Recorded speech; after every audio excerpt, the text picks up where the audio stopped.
노다지 썰점. 자, 오늘 저희가 다룰 이야기는요, 영광의 정점에 선 한 기업이 마주한 두 갈래 길에 대한 것입니다. 한쪽은 K방산과 철도, 이 쌍두마차를 앞세워서 유례없는 수주 실적을 바탕으로 글로벌 강자로 도약하는 아주 찬란한 미래고요. 다른 한쪽은 그 화려함 뒤에 숨은 수익성 악화와 미래의 불확실성이라는 어두운 그림자입니다. 그 주인공은 바로 현대로템입니다. 네, 바로 현대로템이죠. 과연 현대로템이 지금의 이 기세를 몰아서 방산과 철도 분야의 글로벌 챔피언으로 정말 우뚝 설 수 있을까요? 저는 이 압도적인 수주 잔고와 거침없는 해외 시장 확장을 근거로 현대로템의 미래가 그 어느 때보다 밝다 이렇게 생각합니다. 저는 조금 다르게 봅니다. 물론 눈부신 성과라는 건 분명하지만 그 화려한 잔치 뒤에 남겨질 청구서를 걱정하지 않을 수가 없네요. 저는 이 폭발적인 성장 이면에 숨겨진 수익성의 불확실성, 또 잠재적 리스크 요인들을 훨씬 더 신중하고 냉정하게 들여다봐야 한다. 이런 입장입니다. 솔직히 지금 현대로템은 창사 이래 최고의 순간을 맞이하고 있다고 봐요. 이건 단순히 숫자가 좋은 수준이 아니고요. K방산과 철도라는 이 두 개의 거대한 엔진이 동시에 폭발하는 그야말로 역사적인 변곡점에 서 있는 거죠. 2025년 3분기 누계 실적을 한번 보시죠.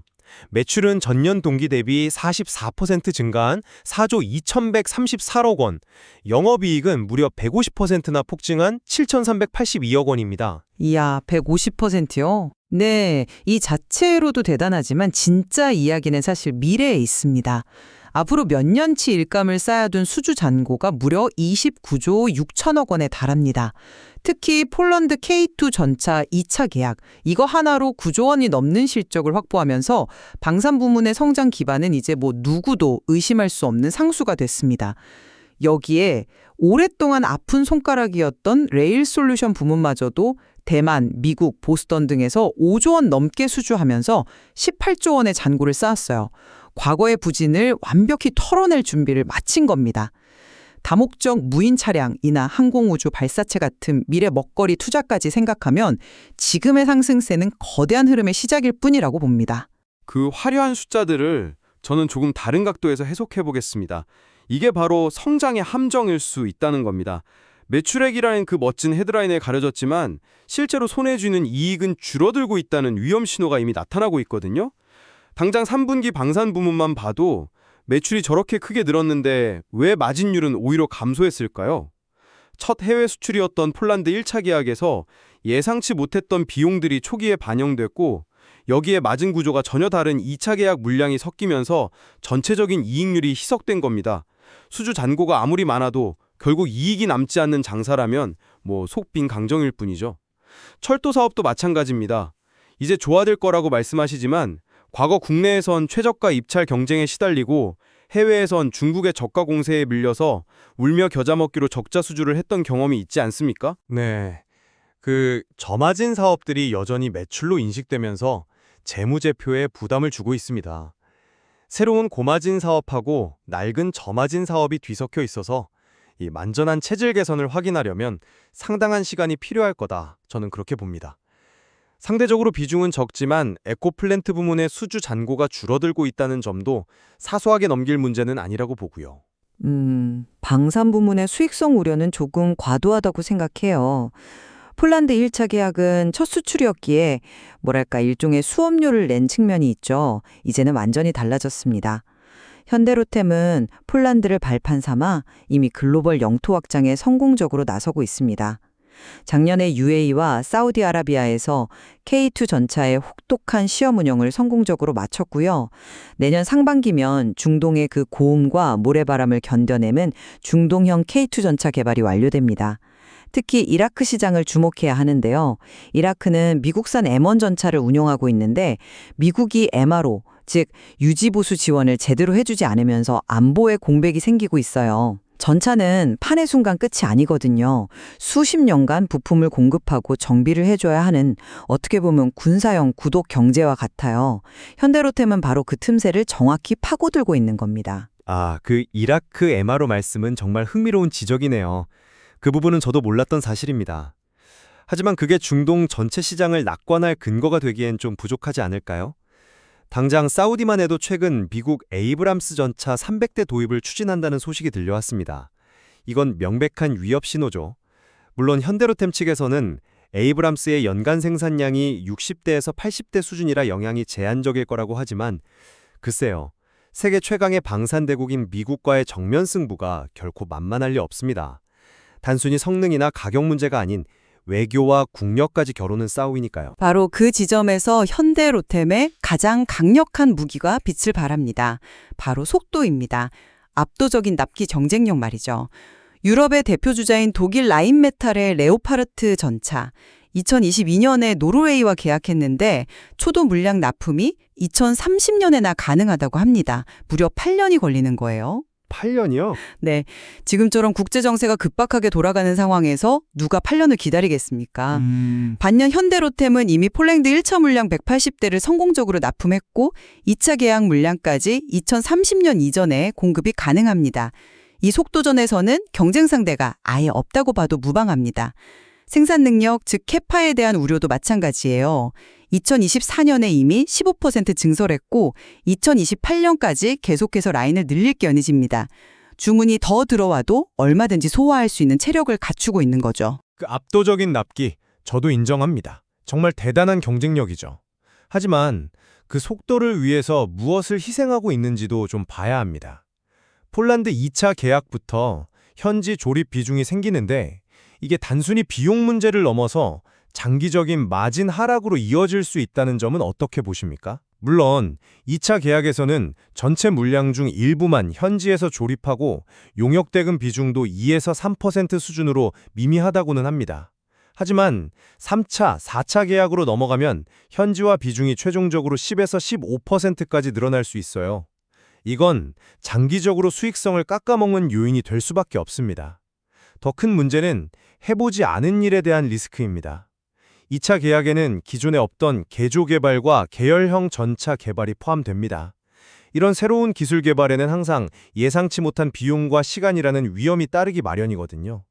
우리가 자랑하는 국산 파워팩도 아직 폴란드에서는 채택되지 않았고 중동 수출에만 적용될 예정이라 핵심 시장인 유럽에서의 기술 검증은 아직 숙제로 남아있는 셈이죠. 물론 기술 개발 리스크가 전혀 없다고 할 수는 없겠죠.